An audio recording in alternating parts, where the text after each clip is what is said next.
قتل ایسا گناہ ہے، ایک بات یاد رکھیے کہ ہر ایک بہت سے گناہ ایسے ہوتے ہیں کہ صاحب حق سے معافی مانگی جا سکتی ہے، بھائی آپ سے پیسے لے لیا، معاف کر دے، میں ادا کر دوں گا، اور ادا کرنے کی صلاحیت نہیں تو وہ خود اگر وہ چاہے تو معاف کر سکتا ہے، میں آپ کے ساتھ یہ کیا اس کی یعنی مطلب ہے کہ بابجائے یہ تلافی کی صورت ہے جتنے آپ دوسروں کے ساتھ برائی کر رہے ہیں۔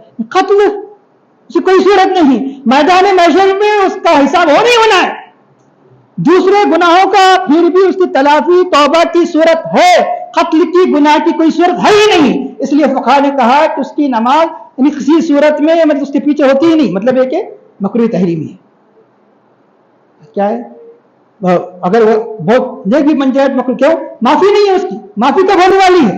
قیامت میں۔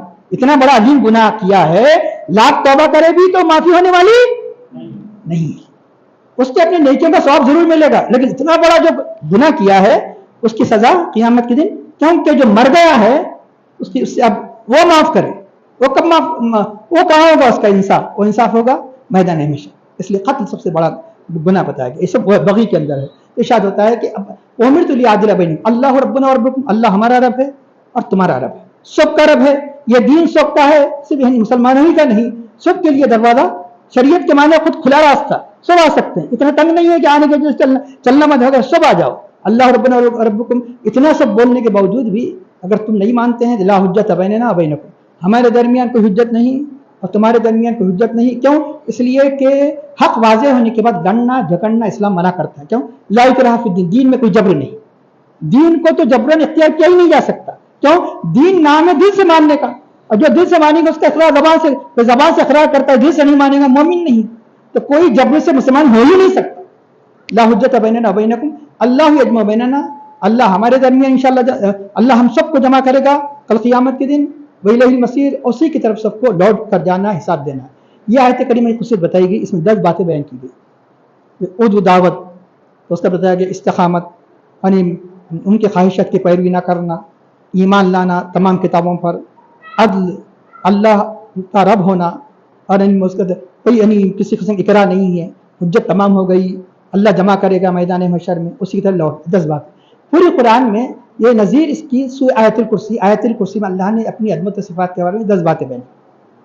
یہ آیت کریمہ میں 10 باتیں ہیں جو تبلیغ دین کے بارے میں، اور آیت الکرسی میں 10 باتیں بیان کی اللہ کی عظمت و صفات انشاءاللہ تعالی۔